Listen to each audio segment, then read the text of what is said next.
Hello everyone, welcome to मेरे YouTube channel full chemistry tutor. आज हम लोग इस वीडियो में जेपीएससी जेड 2024 या हम 2026 भी कह सकते हैं क्योंकि एग्ज़ाम 2026 में हुआ था, पेपर 2 केमिस्ट्री का कोड बी क्वेश्चन पेपर हम डिस्कस करने वाले हैं। तो कुछ क्वेश्चन आज डिस्कस करते हैं। तो हमारा पहला क्वेश्चन है जो 51 नंबर क्वेश्चन है कोड बी का, the ground state term for vanadium 3+ ion is, और कुछ ऑप्शंस हमें दे रखे हैं। अब हम ये टर्म सिंबल कैसे निकालते हैं वो हम कैसे जानेंगे। तो टर्म सिंबल निकालने का तरीका है कि हम लिखते हैं L 2s+1 और नीचे हम लोग लिखते हैं J। अब यहाँ पे L कैसे निकाला जाए, J कैसे निकाला जाए और S कैसे निकाला जाए वो हम लोग डिस्कस करते हैं। तो सबसे पहले वेनेडियम का जो इलेक्ट्रॉनिक कॉन्फ़िगरेशन होता है वो होता है आर्गन 3d3 4s2। अगर हमने वेनेडियम 3+ की बात करी तो इसका जो इलेक्ट्रॉनिक कॉन्फ़िगरेशन हो जाएगा आर्गन 3d2 हो जाएंगे, है ना। तो जब हम इसका इलेक्ट्रॉनिक कॉन्फ़िगरेशन कुछ इस तरह से लिखेंगे ऑर्बिटल डायग्राम में तो हो जाएगा 1 2। अब इसमें हम मैग्नेटिक क्वांटम नंबर दे देते हैं तो ये हो जाएगा +2 +1 0 -1 और -2। ठीक है। L की वैल्यू अगर हमें निकालना है तो हम क्या करते हैं, summation of magnetic quantum number कर देते हैं, है ना। तो अगर हम इस इलेक्ट्रॉन का मैग्नेटिक क्वांटम नंबर की वैल्यू देखें तो 2 है, और जो दूसरा इलेक्ट्रॉन है उसका जो मैग्नेटिक क्वांटम नंबर है उसका 1 है, तो जो हमारा L आ गया वो 3 आ गया। अब हमें एक चीज़ याद रखना है कि अगर L की वैल्यू 0 आ रहा है तो हम उसको S बोलेंगे, अगर L की वैल्यू 1 आ रहा है तो हम उसको P बोलेंगे। यहाँ पे हम कैपिटल लिखते हैं सब, है ना। अगर 2 आ रहा है तो उसको हम D बोलते हैं, अगर 3 आ रहा है तो हम उसको F कहते हैं। तो हमें पता चल गया कि L जो होगा वो क्या होगा, हमारा F होगा। अब हम 2s+1 निकालते हैं तो स्पिन जो टोटल स्पिन मल्टीप्लिसिटी आ जाएगा इसका 2 +½ और +½ 1 हो गए, प्लस ये 1 हो गया, तो हमारे पास आ गया ये 3। ठीक है, तो हमने निकाल लिया जो 2s+1 की वैल्यू थी वो 3 हो गया, है ना। अब हम निकालेंगे J की वैल्यू। तो J की वैल्यू हम कैसे कैलकुलेट करते हैं, तो J होता है हमारा L - S से लेके L + S तक। ठीक है। अब हम कब L + S की वैल्यू लेंगे और कब L - S की वैल्यू लेंगे वो डिपेंड करता है इलेक्ट्रॉनिक कॉन्फ़िगरेशन पे। अगर इलेक्ट्रॉनिक कॉन्फ़िगरेशन हाफ फील्ड से कम है तो हम L - S की वैल्यू लेते हैं J में। अगर हाफ फील्ड से ज़्यादा है तो हम L + S की वैल्यू लेते हैं हम J की वैल्यू में। तो चूँकि जो वेनेडियम 3+ हमने लिया है वो 5 इलेक्ट्रॉन, D अगर 5 होगा तो हाफ फील्ड होंगे, उससे कम है तो हम L - S की वैल्यू लेंगे। तो L हमारा कितना आ गया है, L हमारा आ गया है 3, और S की जो वैल्यू है हमारा वो S कितना है हमारा +½ और +½ 1 है, तो -1 करेंगे तो जो हमारा J का वैल्यू आ रहा है वो क्या आ जाएगा हमारे पास 2। तो जो हमारे आंसर आएंगे वो क्या हो जाएंगे 3f2, है ना, 3f2। तो इसका करेक्ट आंसर क्या होगा A। नेक्स्ट क्वेश्चन डिस्कस करते हैं, क्वेश्चन नंबर 52। तो इस क्वेश्चन में हमें दे रखा है, एक टर्म सिंबल दे रखा है 2p3/2 in the ground state term of, ये हाइड्रोजन का है या लिथियम का है, बोरोन का है या फ्लोरीन का है, ये हमें देखना है।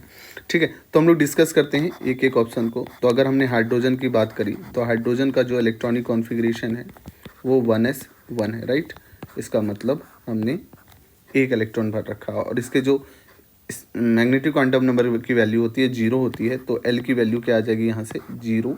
इसका मतलब ये S होगा, तो S होगा तो P तो बिल्कुल नहीं हो सकता, इसका मतलब फर्स्ट ऑप्शन तो गलत है। तो अगर हम लिथियम की बात करें, बी ऑप्शन में हमें दे रखा है लिथियम, लिथियम का एटॉमिक नंबर होता है 3, तो इसका जो इलेक्ट्रॉनिक कॉन्फ़िगरेशन होगा 1s2 2s1 होगा।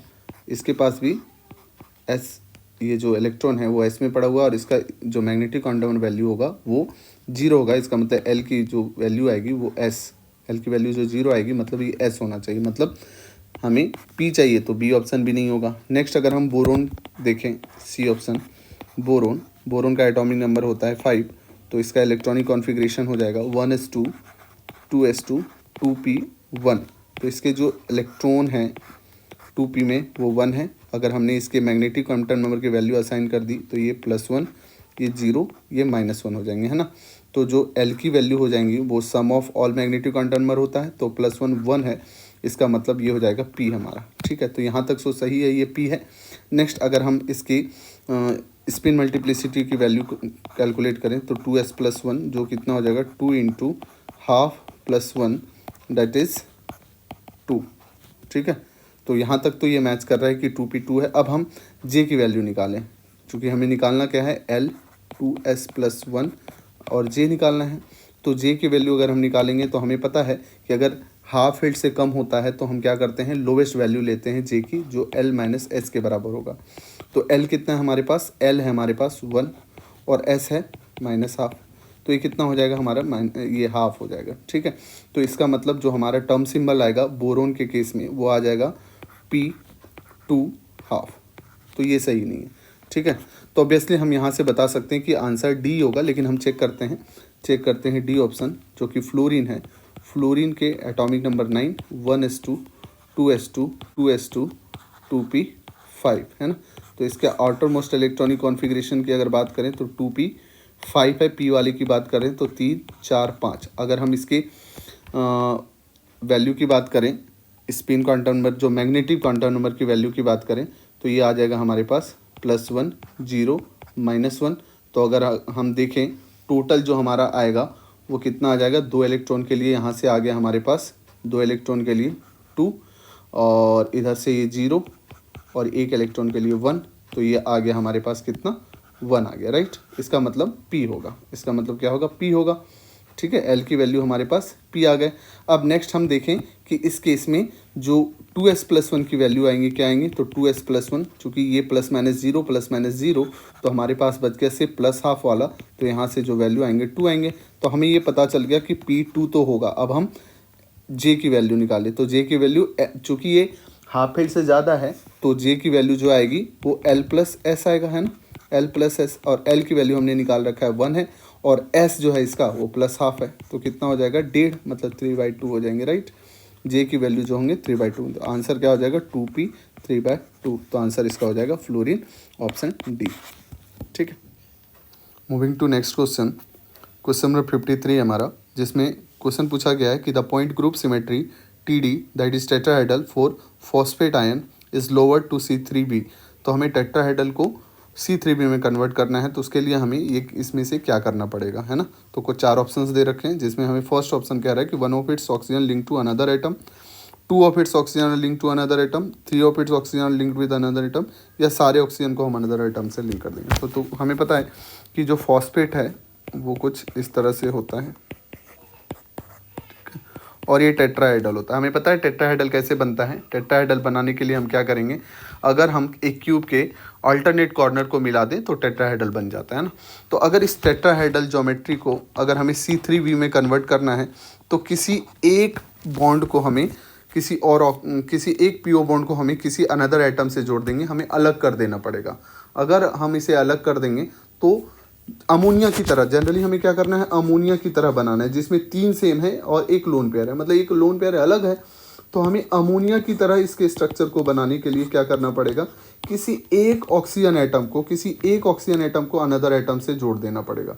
तो हमें एक सिमिलर टाइप का मिल जाएगा जिसमें C3 से भी सिमेट्री हो जाएगी, है ना। तो इसका आंसर क्या होना चाहिए, ए होना चाहिए। ठीक है, नेक्स्ट क्वेश्चन की तरफ मूव करते हैं। क्वेश्चन नंबर 54 देखते हैं हम लोग। क्वेश्चन नंबर 54 में पूछा गया है कि which of the following is incorrect about de Broglie relation. तो हमें पता है डी ब्रोगली रिलेशन जो होता है वो lambda is equal to H/P, या हम कह सकते हैं lambda is equal to H/mv होता है, राइट। तो यहाँ से हम देख सकते हैं कि जो फर्स्ट जो है क्या दे रखा है, H is equal to lambda into P। तो हम कर सकते हैं इससे, है ना, ये आ जाएगा। हमने क्या करा है, इसको ऊपर ले गए हैं, तो H इंटू लैम्डा P ये सही है। अब हम एक इससे निकाल सकते हैं, लैम्डा इज इक्वल टू है हमारा H/mv। ठीक है, तो H/v is equal to lambda into m भी हम कर सकते हैं, राइट, ये भी सही है। नेक्स्ट है हमारा सी ऑप्शन जो दे रखा है, kinetic energy is equal to HV/2 lambda दे रखा है ना। तो ये कैसे सही है, तो हमें पता है कि जो काइनेटिक एनर्जी होता है वो हाफ mv² के बराबर होता है, right. Kinetic energy half mv² होता है, और हमें डी ब्रोगली वेवलेंथ पता है कि जो लैम्डा है वो H/mv है। तो हम कह सकते हैं कि जो m होगा वो H/λv होगा, राइट।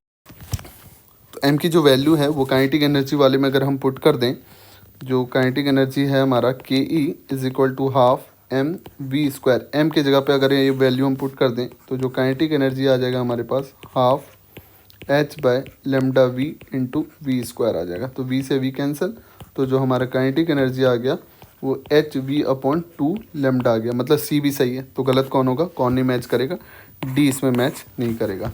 तो करेक्ट आंसर इसका क्या होगा, option D. Moving to the next question. Question number 55 हमें क्या कह रहा है कि an electron travels with a velocity of v metre per second for a proton to have same de Broglie wavelength the velocity will be approximately. तो हमें क्या करना है, हमें इलेक्ट्रॉन की वेलोसिटी दे रखी है और हमें पूछ रहा है कि प्रोटॉन जो है वो सेम डी ब्रॉगली वेवलेंथ अगर है तो उसकी वेलोसिटी क्या होगी, ये हमें बताना है। ठीक है, तो हमें पता है जो लेमडा होता है, लेमडा वो h अपॉन एम वी होता है। ठीक है, तो लेमडा अगर हम बात करें इलेक्ट्रॉन के केस में, तो इलेक्ट्रॉन के केस में जो लेमडा हो जाएगा वो हो जाएगा h अपॉन एम ई और वेलोसिटी ऑफ इलेक्ट्रॉन। उसी तरह अगर हम लेमडा प्रोटॉन के केस में निकालना चाहें तो वो क्या हो जाएगा हमारे पास, वो हो जाएगा lambda proton is equal to h upon mass of proton into velocity of proton. ठीक है, और हमें कह रखा है क्या कि दोनों का वेवलेंथ जो है वो सेम है। अगर वेवलेंथ सेम है तो हम इक्वल कर दें, तो h upon mass of electron into velocity of electron upon is equal to h upon mass of proton into velocity of proton. तो यहाँ से हमारे पास जो वेलोसिटी ऑफ प्रोटॉन आएगा वो mass of electron into velocity of electron upon mass of proton के बराबर आएगा, राइट। और हमें पता है जो मास ऑफ प्रोटॉन होता है वो लगभग 1840 times of mass of electron होता है। ठीक है, ये हमें पता है। तो हम यहाँ पे अगर पुट कर लें कि जो मास ऑफ इलेक्ट्रॉन के जगह पे, अगर मास ऑफ प्रोटॉन के जगह पे अगर हम पुट कर लें मास ऑफ इलेक्ट्रॉन के टर्म्स में, तो जो वेलोसिटी ऑफ प्रोटॉन आएगा वो mass of electron into velocity of electron upon 1840 into mass of electron आ जाएगा, है ना। जहाँ पे हम वेलोसिटी ऑफ प्रोटॉन कह सकते हैं वेलोसिटी ऑफ इलेक्ट्रॉन अपॉन 1840 के बराबर आ जाएगा। और वेलोसिटी ऑफ इलेक्ट्रॉन v दे रखा है तो हम इसको v के टर्म्स में लिख सकते हैं, तो v अपॉन 1840 आ जाएगा। मतलब इसका आंसर क्या हो जाएगा, c। ठीक है, तो आज के वीडियो में हम इतना करते हैं। बाकी नेक्स्ट वीडियो में हम और आगे क्वेश्चन डिस्कस करेंगे, 5 या 10 क्वेश्चन डिस्कस करेंगे। जैसे आप लोगों के अगर कमेंट आते हैं और ज़्यादा एक बार में ही करना है तो आप हमें बताएं कमेंट करके, तो हम लोग और आगे डिस्कस करेंगे। यहाँ तक वीडियो में बने रहने के लिए धन्यवाद। ऐसे वीडियो के लिए हमारे YouTube channel full chemistry tutor को सब्सक्राइब करें, लाइक करें और लोगों से शेयर करें। Thank you.